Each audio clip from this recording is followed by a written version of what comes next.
Gracias. Bien, entonces, bueno, buenas tardes a todos. Gracias por su asistencia, como siempre. Como les decía, bueno, me comprometo, como ustedes estaban repasando falacias con Cristian, les recuerdo que esa clase nosotros ya la tuvimos y está grabada. No recuerdo si era como la clase 2 o 3, más o menos, me parece.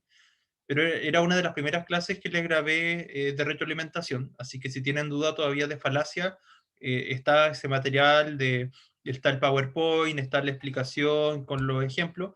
Así que para que vean esa clase mejor en caso que tuvieran dudas, ¿ya? La clase de hoy vamos a analizar un fragmento de un ensayo. Ustedes, bueno, ya hicieron un ensayo, entonces saben que los ensayos son textos argumentativos, ¿verdad? Que tienen tesis, que tienen base, argumentos, fundamentos. Y la idea, ¿cierto?, es que lo comentemos. Yo les voy a contextualizar un poco el ensayo, de qué trata. Y después de eso, bueno, responder las preguntas y les voy a dar algunas indicaciones para que analicemos lo que después nos quede de tiempo, analicemos lo que son las tesis y analicemos los argumentos, ya que me interesa ponerlo en práctica, ya en el texto, ¿ya? Bien, esto si tienen su libro a mano, lo pueden encontrar en la página 192 de su libro, ¿ya? Bien, el ensayo se llama Me gusta, no me gusta y fue escrito por Roland Barthes.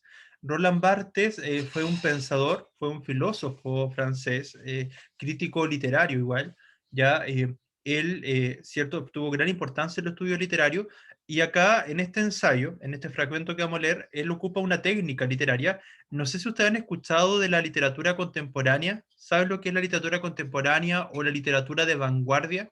¿Saben lo que es? ¿Alguna la ha escuchado? ¿Sabe más o menos de qué trata? Si no la han visto, yo creo que en cuarto medio la pueden ver, porque son temas más que se pueden ver en cuarto medio igual. Pero no conocen, no saben lo que son la vanguardia literaria o artística. Por mi parte no, profe. Ya.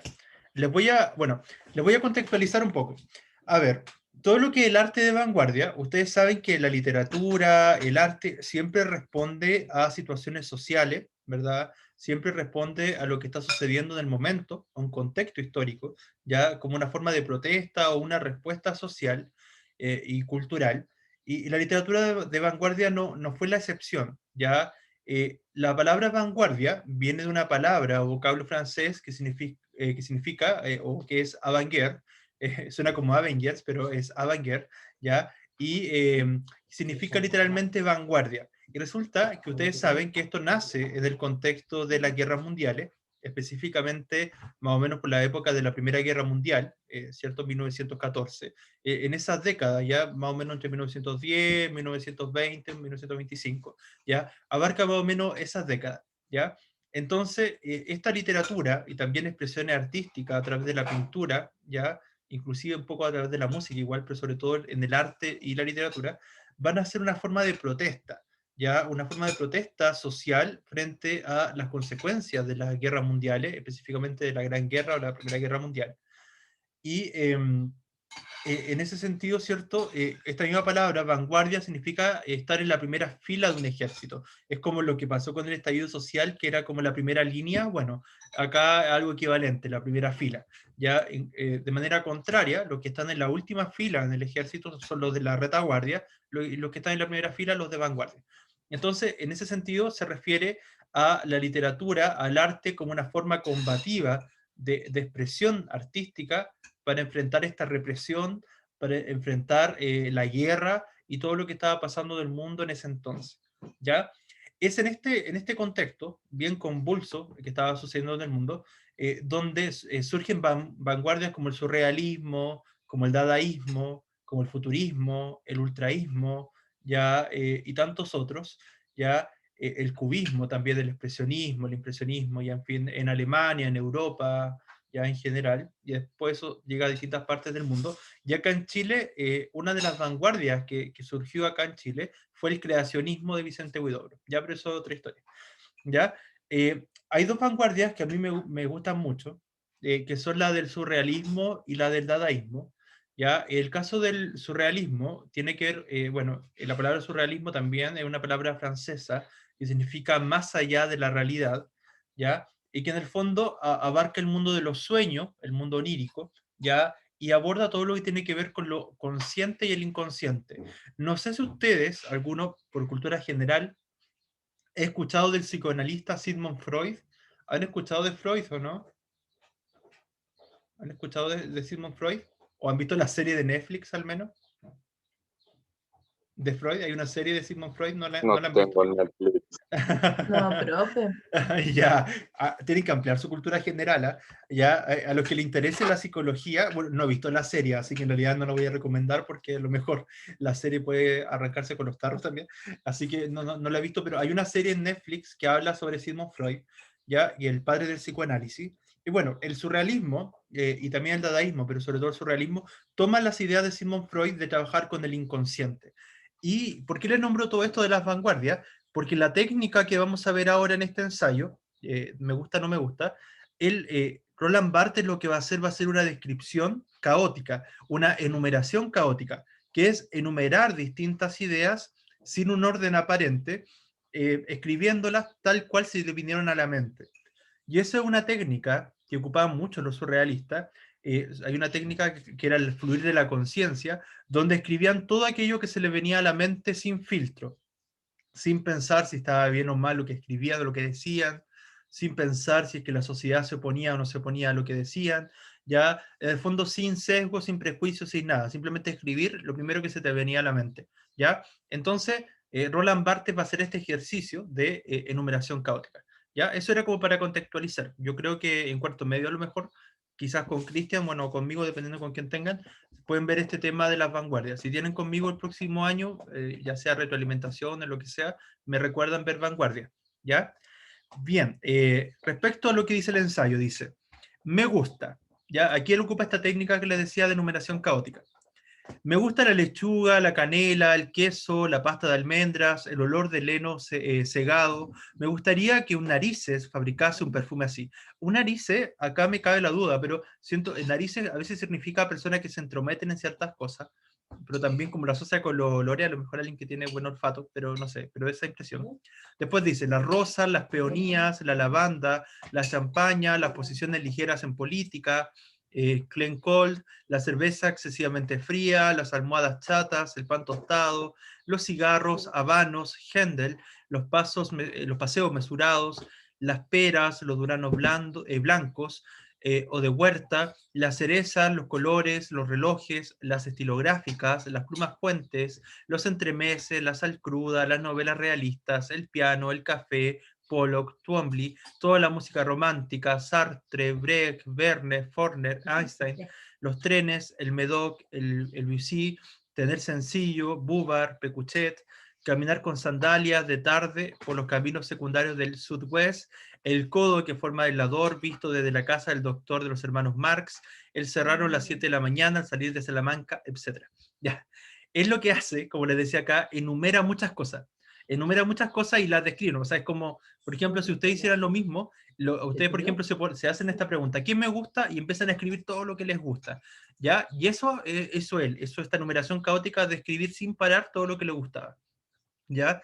Entonces, aparentemente no tiene sentido, pero igual lo tiene, porque, por ejemplo, acá agrupa las cosas, por ejemplo, las primeras cosas, la lechuga, la canela, el queso, la pasta de almendra, etcétera, son como alimentos, ¿verdad? Son todos fruta, alimentos, ¿verdad? Verdura, ¿ya? Pero más adelante menciona otro objeto, cuando menciona la estilográfica, las plumas, después menciona o nombra cosas musicales, por ejemplo, los entremeses, ya menciona algunas novelas, la novela realista, habla del piano, habla, por ejemplo, que le gusta Twombly, que le gusta la música romántica, habla de autores, que le gusta leer a Sartre, el filósofo, que le gusta Bertolt Brecht, ¿cierto? El escritor, ¿verdad? Alemán. Verne, habla de Faulkner, de Einstein, ¿verdad? Eh, Hoy sale, no sé si está mal escrito ahí, o es Fourier, o era Faulkner, ¿ya? Pero en el fondo lo que voy, que él hace una diferencia. Hay cosas que a uno le pueden gustar y tú sabes, por ejemplo, así como mi plato favorito es tal cosa, ¿ya? Y tú sabes que te gusta porque te gusta o no te gusta algo, ¿ya? Pero, por ejemplo, cuando tú escoges si te gusta una canción más que otra, si te gusta una pintura más que otra, si te gusta un libro más que otro, ese gusto ya es un gusto más elaborado, Ya no te gusta algo porque sí, sino que tú le das fundamento, le das una explicación a aquello que te gusta. ¿Ya? ¿Se entiende esa diferencia de cuando algo te gusta porque tú, o sea, casi por intuición, tú sabes que te gusta, y cuando uno hace un análisis más profundo de por qué te gusta algo, ¿se entiende esa diferencia o no? ¿Se entiende? Sí, profe. Sí, cierto. O sea, hay momentos que uno tiene ciertos gustos, sí, que son gustos como Sí. más básicos y otros gustos más elaborados. Ya, eso ahora hizo el mismo ejercicio, pero con las cosas que no le gustan. Dice, no me gustan los perros falderos blancos, las mujeres en pantalones, los geranios, las fresas, el clavicordio. Miró la tautología, los dibujos animados, Arthur Rubinstein, las casas quinta, los mediodías, Satie, Bartók, Vivaldi, llamar por teléfono, los coros de niños, los conciertos de Chopin, el órgano, Alejo Carpentier, el literato latinoamericano, sus trompetas, sus timbales, lo político sexual, las escenas, las iniciativas, la fidelidad, la espontaneidad, la velada con gente que no conozco, etc. Eso es todo lo que no le gusta, ¿ya? Hizo el mismo ejercicio, ¿cierto?, de enumeración caótica, ¿ya? De enumerar aquello que no le gustaba, ¿cierto?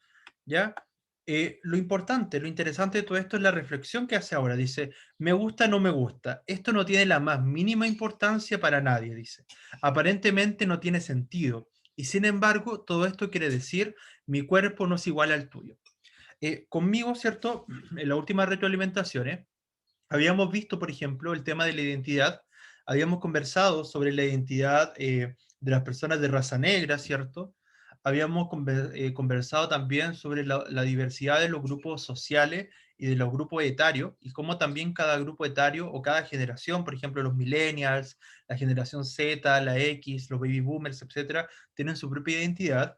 Y también habíamos visto, por ejemplo, en la última clase, cuando vimos Recado Confidencial a los chilenos de Licura Chihuahua, vimos, por ejemplo, la identidad mapuche o la identidad de los pueblos originarios, ¿cierto? Cómo se construye, ¿ya?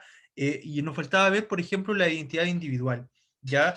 Acá lo que propone, ¿cierto? El autor, lo que propone Roland Barthes, esta idea de cómo la diferencia, ¿verdad? La diversidad, ¿cierto? Es lo valioso, ¿ya? Porque en el fondo, si cada persona hace, si cada uno de nosotros hace este ejercicio de enumerar aquello que nos gusta y aquello que no nos gusta, quizás sí hay cosas en las que vamos a coincidir, pero en realidad cada persona va a tener sus propios gustos y las propias cosas que no le gustan. Entonces cada uno es distinto, todos somos distintos. Y esa diversidad está bien, porque esa diversidad no hace que, porque si no sería fome que a todos nos gustaran las mismas cosas, que todos fuéramos iguales, ¿ya? Entonces, lo que piensa, lo que reflexiona Barthes acá, esta idea de que en el fondo todos somos diferentes, ¿ya? Dice después, así en esta espuma anárquica de los gustos y las repugnancias, suerte de picadillo distraído, se esboza poco a poco la figura de un enigma corporal que compele a la complicidad, a la irritación. Aquí comienza la intimidación del cuerpo, que obliga al otro a soportarme liberalmente. O sea, esta idea de la tolerancia, de cómo, ¿cierto?, en este convivir diario, a permanecer silencioso y cortés ante goces o rechazos que no comparte. O sea, que no comparte. O sea, la sociedad en el fondo, cuando uno vive en sociedad, uno va aprendiendo, ¿cierto?, a tolerar también los gustos, los intereses de las otras personas, porque comprendemos, ¿cierto?, que no todos somos iguales, ¿ya? Pero él termina con esto: una mosca me molesta y la mato, uno mata lo que lo molesta, si no hubiese matado a la mosca hubiera sido por puro liberalismo, soy liberal para no ser un asesino, ¿ya? O sea, él está reflexionando ahí, está siendo bastante crítico, lo hace de manera metafórica, pero de cómo muchas veces las ideologías, los extremos, la falta, y eso ha pasado históricamente, o sea, el no, el que a mucha gente, a las sociedades no les gusta lo diferente, entonces acaban con aquello que es distinto. Entonces eso ha traído terribles consecuencias para la humanidad, por ejemplo, el genocidio nazi en la Segunda Guerra Mundial, toda la guerra, los conflictos de religiones, por ejemplo, y todo lo que ha llevado a la humanidad a destruirse a sí misma por lo diferente, por sus propias diferencias, ¿ya? Es un poco lo que propone Roland Barthes, ¿ya? Ahora vamos a ir al análisis del ensayo. Hay algunas preguntas para ustedes, ¿ya? La primera dice, ¿qué sentido da la lista de gustos de gustos anteriormente expresada, esta idea de con que empieza el tercer párrafo, y el tercer párrafo empezaba con me gusta, no me gusta, esto no tiene la más mínima importancia para nadie. Aparentemente no tiene sentido. ¿A qué se refería con esto él? ¿Cómo se interpreta dentro del contexto del ensayo?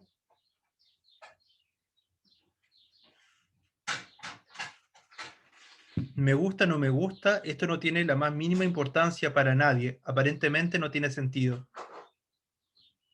Y sin embargo, todo esto quiere decir mi cuerpo no es igual al tuyo. ¿Cómo interpretan eso? Bueno, yo les di una interpretación, pero ¿cómo lo interpretan ustedes? ¿Cómo lo interpretan ustedes? En sus Y palabras. quizá a nadie le tienen que por qué importar sus gustos si son de él. Sí, sí, también es válido, muy bien. ¿Cuál es la tesis de este ensayo? Porque ustedes recuerdan que todo texto argumentativo tiene tesis. ¿Cuál es la tesis de este ensayo?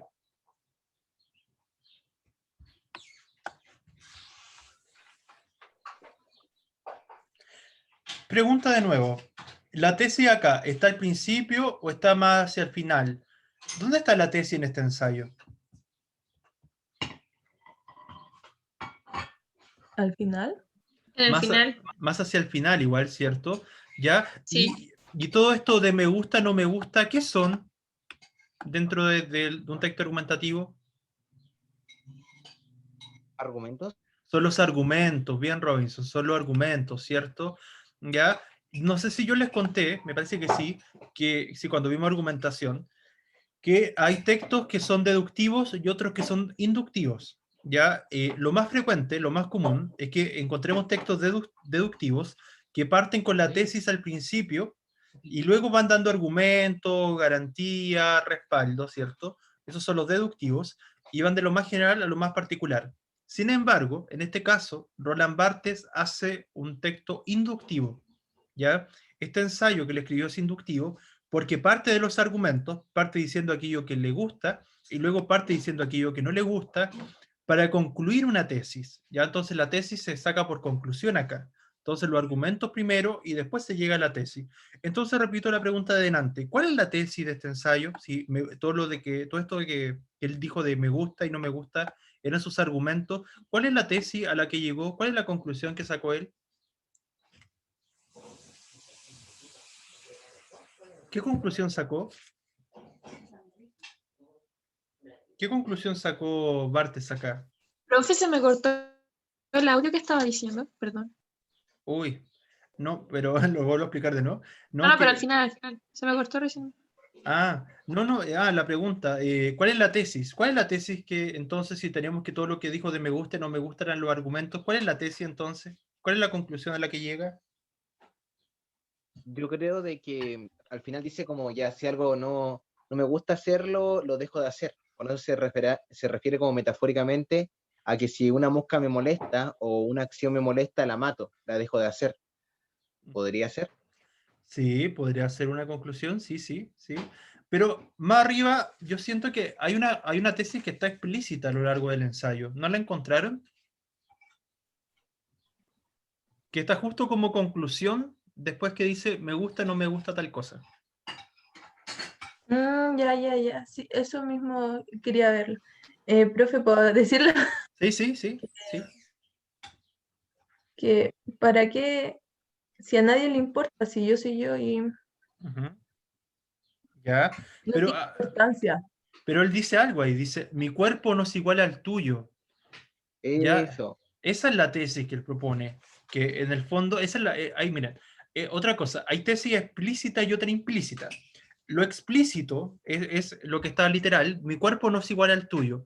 Pero si interpretamos esa frase, ¿cuál es la tesis que está implícita detrás de mi cuerpo no es igual al tuyo? Yo se lo expliqué igual. ¿Cuál sería la tesis implícita? ¿Qué hay detrás de esas palabras? ¿Qué es lo que quiere decir el autor? Todos somos distintos en nuestros gustos, Exacto. lo que había dicho en un inicio. Ujú. Exacto, que todos somos diferentes, que todos somos diversos, ya que cada uno tiene su propia identidad, ya. Entonces, esa tesis implícita, esa era la tesis de Roland Barthes. ¿ya? Y fíjense acá lo ingenioso, bueno, Roland Barthes era filósofo, crítico, literario, entonces igual él se manejaba con la palabra, ¿ya? Porque llegar a hacer esto es más complejo que hacer una tesis deductiva, porque hacer una inductiva, aparte que tiene que sacar las conclusiones, y además crear una tesis implícita en tus palabras, también es otro desafío, tanto para quien lo escribe como para el lector. Entonces igual obviamente se nota en esas técnicas, en esas estrategias que lo ocupa, su nivel o su capacidad con el lenguaje, ¿ya? Pero en el fondo eso era, ya la tesis implícita era esta idea de la diversidad, de que todos somos diferentes y que cada uno tiene su propia identidad, ¿ya? Bien, ese tipo de ejercicio, bueno, no creo que les toque siempre texto así, pero más o menos eso tienen que ser capaces de hacer cuando ustedes se enfrentan a un texto argumentativo. Ser capaces de identificar la tesis, ser capaces de identificar los argumentos, independiente de que los argumentos estén al principio o al final, ser capaces de eso, ver cuál es lo que está explícito, lo que está implícito, detectar si hay falacia o no hay falacia, ¿ya? Para eso sirve conocer todo esto de la argumentación, ¿ya? Bien. Bueno, después sale esto de por qué el emisor cierra los dos párrafos primero con la expresión etcétera. Bueno, lo de etcétera porque en realidad podría él seguir enumerando hasta el infinito, ¿cierto? Prácticamente las cosas que le gustan o no le gustan, ¿ya? Entonces por eso etcétera. ¿Ya? Después acá aparece que ustedes hagan una lista, no se lo voy a pedir que hagan esta lista de lo que les gusta y no les gusta, pero sí les sugiero como ejercicio cuando tengan un tiempo, en Word, en una hoja para ustedes, en un cuaderno, no sé, diario de vida, lo que tengan, escribir así como sin pensarlo, así como ya, ¿qué me gusta? Y empiezan a escribir todo lo que les gusta, ya así, sin filtro, así como, y se van a dar cuenta cuántos se conocen, ¿ya? Pero sin ponerse a pensar, no, o sea, sino que escribir todo lo que se les venga a la mente cuando piensen en todo lo que les gusta. Y después hacer lo mismo con lo que no les gusta. Hagan ese ejercicio cuando tengan un tiempo, si quieren, les va a servir igual como autoconocimiento, ¿ya? Bien, otra pregunta, pero esta sí como pregunta como generación. ¿Qué cosas sienten ustedes que tienen en común como generación? Ustedes son la generación Z. ¿Qué cosas comparte la generación de ustedes? ¿Qué tienen en El común? manejo con la tecnología, El manejo con la tecnología, ¿qué más? ¿Qué otras características tienen ustedes?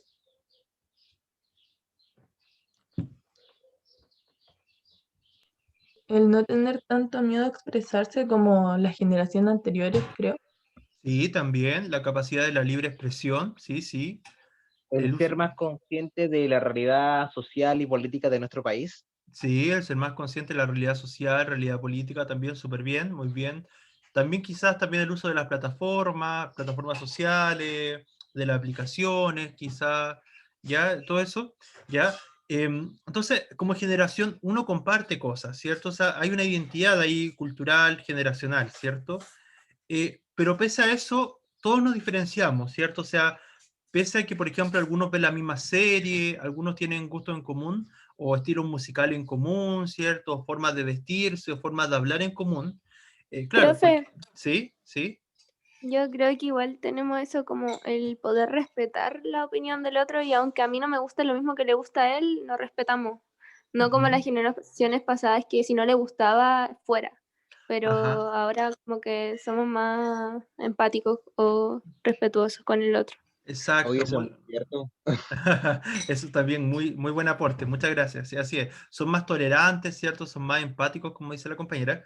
En ese sentido, son rasgos generacionales muy positivos, ¿ya? Y que de alguna manera, pero pese a todo eso, igual hay diferencia. O sea, hay cosas en común muy positivas, como todo lo que he nombrado, pero igual hay diferencias. Por ejemplo, algunos son, por ejemplo, más activos con las redes sociales que otros lo manejan, a lo mejor las manejan pero no lo ocupan tanto, otros a lo mejor, por ejemplo, ven las mismas series, pero igual hay otras que le diferencian, en fin, entonces, en el fondo, pese a que tengamos coincidencia, siempre van a haber diferencias, entonces, cada uno va a tener su propia identidad, ¿ya? Bien, eso en general, lo otro son unas actividades, pero eso es lo que yo hice con mis cursos, así que no hay problema ahí. Ya, así que estaríamos ok con este texto.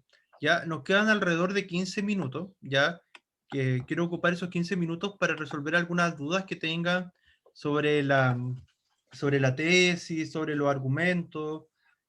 a ver, veamos ejemplos, ¿ya? Porque la mejor manera, yo les voy a subir videos después sobre las falacias, principalmente sobre la argumentación, y les voy a subir también un material que voy a buscar por allí, para que lo complementen y estén mejor preparados para sus evaluaciones.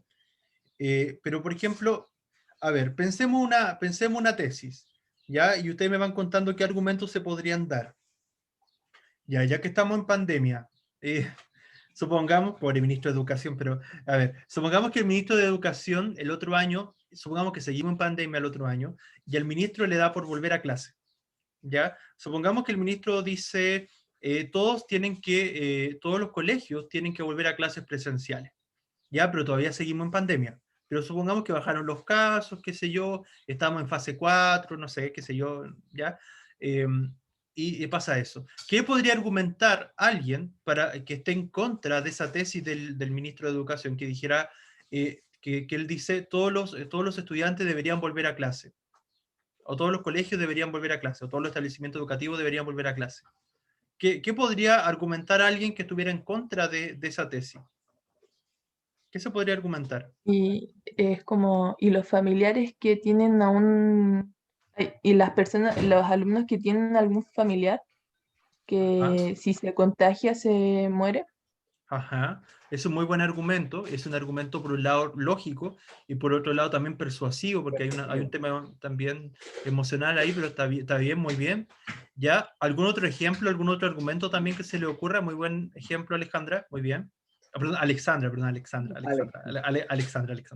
¿Ya? ¿Algún otro ejemplo que se le ocurra? ¿Qué respaldos podríamos usar? ¿Qué respaldo se podría dar para lo que dice Alexandra? A ver, por ejemplo, a mí se me ocurre otro argumento. A ver, dejen pensar uno. Mm, ya, que por ejemplo, a ver, que se me ocurre en realidad un respaldo. Que por ejemplo, en los países que han vuelto a clases, ya se ha comprobado que los estudiantes se han infectado y aumentaron los casos, ¿cierto?, de COVID, ¿verdad?, en la pandemia, ¿ya? Entonces, y no sé, supongamos que hay datos estadísticos, qué sé yo, de que aumentó un 20% el número de contagios después de que los niños volvieron a clase. Ya, con esos datos concretos, ustedes pueden respaldar, ¿cierto?, lo que van diciendo. Ya no sería una opinión, sino que tendrían un respaldo, ¿ya? Porque tienen cifras, tienen datos, o por ejemplo, la Organización Mundial de la Salud ha recomendado que los países, mientras la pandemia siga activa, no tienen que volver a clase, por ejemplo.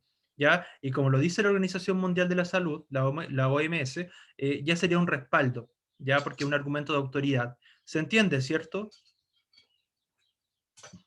¿Sí? Sí. Sí, profe. Sí, profe. Ya, busquemos otra tesis, a ver qué otro tema podría ser de discusión. A ver, las vacunas, ya que un tema frecuente, igual que está como actual. Las vacunas experimentales de, pobre pandemia también, ya, de no saco a la pandemia de ejemplo, pero a ver, respecto a las vacunas experimentales, eh, em, cierto que se están probando distintas vacunas en persona, me parece que son voluntarios, ¿cierto? Donde se están probando las vacunas, ¿o no? Creo que sí, se supone, ¿es cierto? Sí, profe. Ajá. Sí, profesor voluntario. Ya, supongamos, a ver, ¿cuál podría ser la tesis? A ver, alguien que esté en contra a lo mejor de la vacuna experimental, a ver, podría ser como, no deberían aplicarse vacunas experimentales en seres humanos, ¿ya? Supongamos que esa es la tesis que propone alguien. No deberían aplicarse vacunas experimentales para el COVID-19 en seres humanos, ¿ya? Ya, esa es la tesis. ¿Qué podría argumentar alguien que quiere defender esa tesis? Podría ser de que aún la vacuna no ha traspasado todas las fases que tiene que tener una vacuna para probarse. O sea, puede de que se haya, de cierta forma, acortado el proceso de duración Que es mucho tiempo. Y eso. por la contingencia. Ajá, exacto, muy Podría bien, ser. muy bien. O sea que en el fondo no es segura, ¿cierto? Que la vacuna no es totalmente segura y que a Que lo no ha pasado mejor, todas las fases clínicas correspondientes. exacto, bien, que no ha pasado todas las fases clínicas y por tanto puede generar efectos secundarios. Y si buscáramos un respaldo, ¿qué respaldo podríamos darle a eso? Con las pandemias anteriores debe haber casos similares que a Ujú. largo efecto pueden haber problemas. Ya, pero también, por ejemplo, yo escuché o leí en alguna noticia que, que ahora con las vacunas experimentales han habido varios efectos adversos. O sea, creo, no recuerdo en qué país, pero han habido En daños. Venezuela, profesor, ¿Ya qué pasó en Venezuela? se probaron las vacunas y Ujú. tenían muchos efectos secundarios. Sí, ujú. Y eso, ¿Se acuerda cuáles eran los efectos secundarios? no. Recuerdo, es que no recuerdo en qué país era, pero también le pusieron una vacuna experimental y causó algunos efectos neurológicos. ¿Ya? Entonces, con ese tipo de cosas hay que tener mucho ojo, ¿ya? Y entonces, eso serviría como respaldo, o sea, todos los efectos secundarios demostrados que están existiendo a raíz del uso de las vacunas experimentales, ¿ya? Y en cambio, por otro lado, alguien que a lo mejor, supongamos que plantea otra tesis, que plantea la tesis contraria, que deberían aplicarse vacunas experimentales en seres humanos. Alguien que plantea esa tesis. Ahora pongamos en práctica el concepto de la falacia. ¿Qué falacia podría cometer alguien a una falacia que a lo mejor, porque acuérdense que las falacias no todas son por errores voluntarios, o sea, involuntarios, algunos ocupan falacia para hacer creer a la gente sobre algo. ¿Qué falacia podría hacer alguien o decir alguien en su discurso para decirte que las vacunas experimentales deben aplicarse en seres humanos, las vacunas experimentales de COVID-19? No sé si se Mm. puede hacer una falacia, profesor, ¿Ya, pero bro? tienen que probarse en humanos porque si se prueba en animales no tienen el mismo, claro, sistema inmune que una persona. Ajá. Entonces no sabemos si va a ser 100% efectiva. Ajá. Ah, claro, eso, claro, lo más probable es que, sí, tampoco siento que sea una falacia eso, porque igual habría que ver, porque creo que eso en el fondo está comprobado, me parece igual de que, claro, que como son sistemas inmunes distintos, no tendrían la misma eficacia, o sea, tiene que probarse en seres humanos para ver si es que efectivamente puede resultar en seres humanos. Es Pero que, como... profe, Ujú. igual todos somos distintos, todos teníamos distintos organismos, entonces no en todos va a ser lo mismo. Quizá en Ujú. algunos sirva, quizá en otros no. Exacto, sí, es cierto, en algunos a lo mejor, es que eso también pienso, o sea, que igual, aparte que han habido muchas mutaciones, no recuerdo ahora cómo se llamaba esta especie que se contagió con COVID y mataron a millones de esas especies de animales, porque hubo una mutación genética del COVID. ¿Se acuerdan qué especie era o no? La nombraron el otro día, lo vi en una noticia, pero se me fue ahora. ¿Lo leyeron, lo escucharon o no? Me parece que lo vi en redes sociales, pero que mataba una especie de animales porque se contagiaron con una variante del COVID. Entonces, para no transmitirlo al ser humano, prefirieron aniquilar a toda esa población de animales. Profe, Entonces, ¿sí? se me ocurrió una falacia de A que, ver. así, por ejemplo, antes de que la vacuna haya sido aplicada en la comunidad o en la población, alguien podría haber dicho, antes de que la vacuna sea puesta en marcha en Chile, ya todos estarán muertos porque será devastadora y va a devastar la vida de millones de personas. No sé, así como Ya. apresurándose a lo que podría pasar, sin la Mm, evidencia suficiente. ya. A ¿Podría ver, ser? pero ¿en qué falacia calzaría eso de los tipos que hemos visto? Yo lo vi como una generalización apresurada. Ya, o sea, que la generalización apresurada era generalizar casos. Y a ver, ¿cómo relaciona eso? O sea, es como sacar conclusiones antes de tiempo. A ver, repíteme su respuesta, a ver cómo lo habías puesto tú. Yo lo había pensado como antes de que sea aplicada la vacuna a nivel nacional aquí en Chile, millones de chilenos se van a ver afectados por esta, ya que tendrá consecuencias adversas en su salud. Ya. Sí, sí, pero no sé si es generalización apresurada, pero podría ser una falacia, sí, pero me parece que es de otro tipo. Habría que analizar cuál podría ser ahí, pero no me suena a generalización apresurada. Ya, porque es, Profesor, ¿sí? fueron bisones. Los bisones, sí, eso era la especie que sacrificaron producto de la variante del COVID. Sí. Sí, sí, sí, los bisones, sí. Habría que analizar su ejemplo Robinson, pero sí, sería una falacia igual, sí, cabe dentro de la falacia. ¿Ya? Sí, lo Eh, había pensado, y tenemos por también, por ejemplo, a ver, alguien a lo mejor podría decir, no debería, o sea, se debería aplicar la vacuna experimental, ¿cierto? Porque en el fondo porque nadie se ha muerto, producto de su aplicación, ¿ya? Al decir eso, suena amigable, decir, no, o sea, toda la gente sobrevive a la vacuna, ¿ya? Experimental, pero esa afirmación, que aparentemente parece tan sencilla, está ocultando la información de la cantidad de efectos secundarios que han habido. Yo he escuchado muchas noticias de un montón de efectos secundarios de todas estas posibles vacunas que están surgiendo tan rápido, porque como decían ustedes, se están saltando en algunos casos muchas fases experimentales, todo para sacarla más rápido, ¿ya? Entonces, producto de eso, claro, alguien puede decir, no, bueno, si nadie se ha muerto, ¿qué me va a pasar? Pero es como la letra chica, es como, pucha, pero no te dicen que la cantidad de efectos secundarios que hay, ¿ya? Entonces eso de ocultar información también de alguna manera es una falacia, porque es como apelar a la ignorancia. No sé si se acuerdan de esa falacia. Ya es porque todavía como no se ha comprobado algo, ya la persona porque no ha sido comprobado, es que las personas creen en eso, ¿ya? Eso es apelación a la ignorancia, eso también sería un tipo de falacia, ¿ya? No sé, ¿alguna otra tesis que se le ocurra, de alguna que podamos analizar, de algún otro tema? ¿Qué otro tema se le ocurre que podamos ver una tesis con argumentos? Profe, Sí, sí. ¿usted cachó los buses que salieron en Santiago sobre como unos buses que estaban estampados con El una bus de la frase? libertad, perdón. Eso, eso mismo. Ya, no recuerdo, pero a ver, cuéntame, ¿qué pasó? A ver, ¿de qué trataba? ¿Qué pasó ahí? Franco me puede ayudar, es que no me acuerdo de la frase que decía, pero la Sí, frase era como, queremos libertad para nuestro hijo. Lo que pasa es que están en contra como de la educación sexual. Mm, A gente menor, por ejemplo, no sé, que te enseñen, no sé, que hay gente homosexual, los transexuales, cómo son, por qué son así, cosas así. Pues. sí, Educación sexual. claro, ahora me acordé, sí, eso salió hace un tiempo, hace unos meses atrás, sí, ahora me acordé, sí, creo que salió hace Pasó hace hartos años, pero esta es como la ya, segunda vez que... No, ya, sí. hartos años no, como en 2018, por ahí. Sí, sí, me suena, sí, ahora me suena que haberlo visto en algún lado. Sí, ya, a ver, ¿cuál podría ser la tesis? A ver, lo que proponen ellos, así como, a ver, ¿cómo lo ponemos como tesis? Sí la vi igual en el Ja- Instagram. Supongamos que alguien dice lo que dicen ellos, dice, eh, no debería enseñarse educación sexual en los colegios porque incentiva que los niños se desarrollen más precozmente. Ya no sé. Supongamos que alguien dice eso.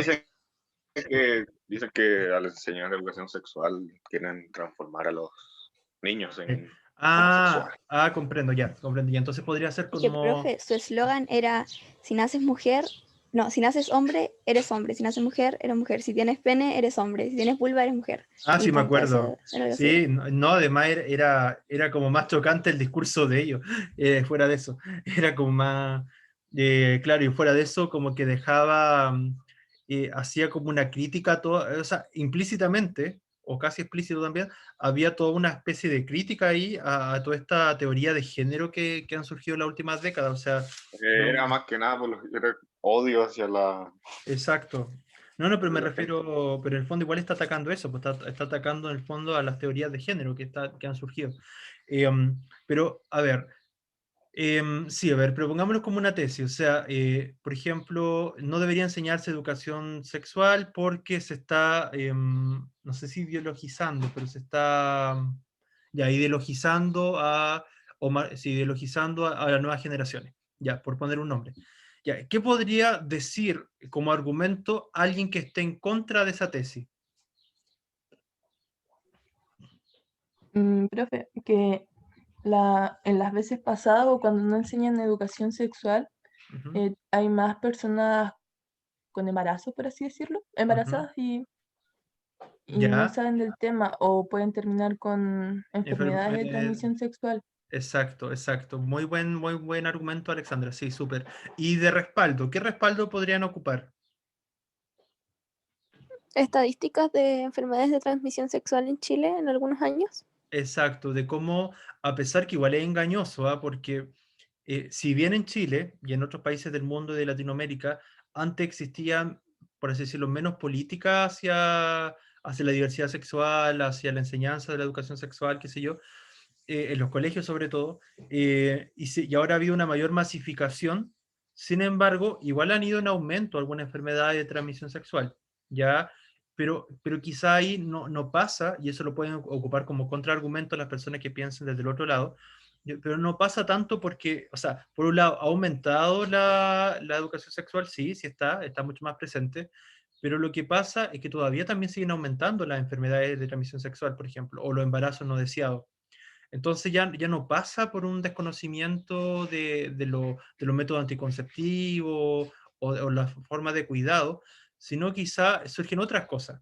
Entonces Por ahí, conciencia de uno mismo, yo creo. exacto. Entonces, ¿qué respaldo podría ser fuerte o potente para que no te refuten tu tesis? Porque a veces pasa que cuando hay datos que te pueden generar como ambigüedad, entonces la gente que piensa contrario te echa abajo tu argumentación. ¿Cómo podríamos sustentar ese argumento? Lo que decía Alexandra, por ejemplo, o algún otro argumento que haga ganar esa tesis. O sea, lo que piensan ustedes. Con, a ver, como ¿Estás con base un científica, estudio? como, sí, esa, un Pero un ¿Ya? estudio. estudio así como, por ejemplo, comparar las generaciones anteriores de casos de personas embarazadas o con enfermedad de transmisión sexual Ujú. y comparar la generación de hoy en día a los niños que sí les está enseñando Mm, temas sobre la sexualidad. eso está interesante, sí. Estudios que abarquen sobre eso que probablemente estarían a favor, o sea, darían datos como a favor de lo que plantean ustedes. Sí, yo creo que sí. Sí, ahí sería un buen respaldo. Profe, ¿Sí?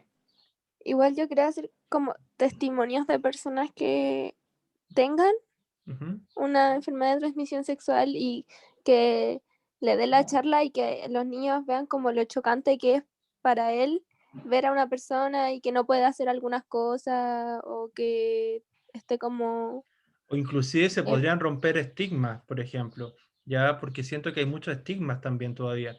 Entonces eso de los sí, testimonios sirve para acercar esas otras realidades a que la conozcan.